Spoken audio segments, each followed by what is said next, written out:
దేవునికి మహిమ కలుగును గాక. ప్రియ దేవుని బిడ్డలారా, ఈరోజు ప్రకాశం జిల్లా దేవనకొండ అనే ప్రాంతంలో మేము ఉన్నాం. ఇక్కడ దేవునామానికి మహిమ కలుగును గాక. దేవుడి ప్రాంతానికి పరిచర్య కొరకు తీసుకొచ్చారు. అయితే ఇక్కడ నాకు ఒక వాక్యం గుర్తొచ్చింది. ఇస్సాకు గెరారులో ఉన్నప్పుడు ఆయన విత్తనం వేసి 100 ఫలం పొందాడు. దేవుడు అతన్ని ఆశీర్వదించినప్పుడు అతను గొప్పవాడయ్యాడు. ప్రియ దేవుని బిడ్డలారా, ఇక్కడ బైబిల్ గ్రంథంలో ఇస్సాకు తవ్వించిన 5 బావులు. మరి చూడండి, ఈ ప్రాంతం అంతా ఎడారిగా ఉంది. ఇక్కడ చూసినప్పుడు మరి ఆ రోజు కూడా ఇస్సాకు కూడా ఈ చాలా ప్లేస్ ఖాళీగా ఉంది కదా అని ఆ ప్రాంతంలో బావులు తవ్వించాడు. మొదటి బావి, 5 రకాల బావులు. అంటే నేను ఒక్కొక్క బావి గురించి వివరిస్తాను. ఇప్పుడు ఒక బావిని మాత్రమే చెప్తాను.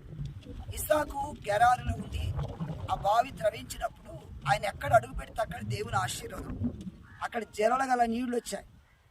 వీరే కొంతమంది ఫిలిస్తీన్లు అసూయ చేత ఆ బావిని పూడ్చివేశారు.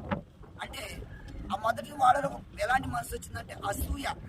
క్రైస్తవ సోదరుడా, అసూయ ఎముకలకు కుళ్ళు అని దేవుని వాక్యం సెలవిస్తుంది. యోబు గ్రంథంలో 5వ అధ్యాయంలో కూడా ఏముందంటే అసూయ వల్ల బుద్ధి లేని వారు అసూయ వల్ల చచ్చిత్రని వాక్యం. ఈరోజు క్రైస్తవ జనాంగమా, దేవుని బిడ్డలారా, అసూయ ఎంత పాపమో తెలుసా? అసూయ అనేది మనిషిని ఎంత క్షీణింపజేస్తుందో తెలుసా? ఎందుకంటే కొంతమంది జీవితాల్లో ఈ అసూయ ఆత్మ. నేను చిన్నప్పుడు మరి ఒకసారి మా అక్కోళ్ళకి శారీస్ కొందామని ప్రక్కన మా ఇంటి దగ్గర ఉన్న 2 సిస్టర్ని మరి శారీస్ కొనడానికి తీసుకెళ్ళాను. వారిద్దరూ వచ్చారు. వచ్చిన తర్వాత ఒక ఆమెకేమో ఒక కలర్ నచ్చింది, ఇంకొక ఆమెకి ఇంకో కలర్ నచ్చింది. ఎందుకంటే నాకు తెలియదు కాబట్టి మరి ఏదో మా అక్కగారు వాళ్ళకి శారీ కొనాలని ఏమని సెలెక్ట్ చేయమని చెప్తే ఇద్దరు వచ్చారు. రమ్మనంగారి 2 అక్క కొంచెం హెల్ప్ చేయండి అంటే వచ్చారు. ఒక ఆమె అయితే ఒక ఆమెకు నచ్చిన కలర్ ఇంకొక ఆమెకు నచ్చింది. నేను సరే ఫస్ట్ ఆమెకు నచ్చింది తీసుకుంటే ఇంకొక ఆమె అంతకాదు నన్ను ఎందుకు పిలిచామని. చూడండి, ఇద్దరు ఎలా ఉందంటే అసూయ. ప్రియమైనటువంటి సహోదరుడు, ఆ సహోదరి ఇద్దరు బాధపడకూడదని ఇద్దరికి నచ్చిన 2 కలర్లు తీసుకున్నా. ఎందుకు? ఎవరిని నొప్పించకూడదని. ఈరోజు మనుషులు ఎలా ఉన్నారంటే అసూయ.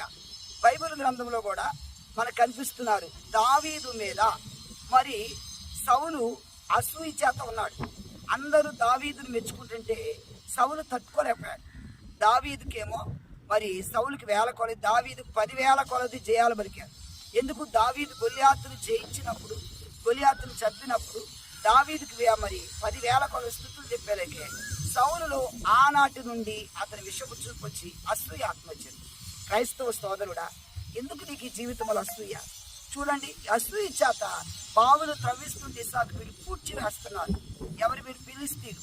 అంటే మంటు వేసి పూజ చేస్తున్నారు. మన్ను ఈ మట్టితో ఆ బావులని పూజ చేస్తున్నారు. కానీ ఇస్సాకు బావులను త్రవ్విస్తున్నాడు. క్రైస్తవ జనాంగమా, నీ హృదయంలో ఉన్న ఇంకేమున్నాయో ఈ మట్టి తీయాల బయట. నీ హృదయంలో ఏమున్నాయో ఇంకా పేరుకుపోయినాయో పూడ్చివేసి ఉన్నావు. బావులు త్రవ్వు. దేవుడు నీతో మాట్లాడుతున్నాడు. మొదటి బావి అసూయ. క్రైస్తవ జనాంగమా, ఈరోజు నీలో అసూయ అనేది ఉండకూడదు.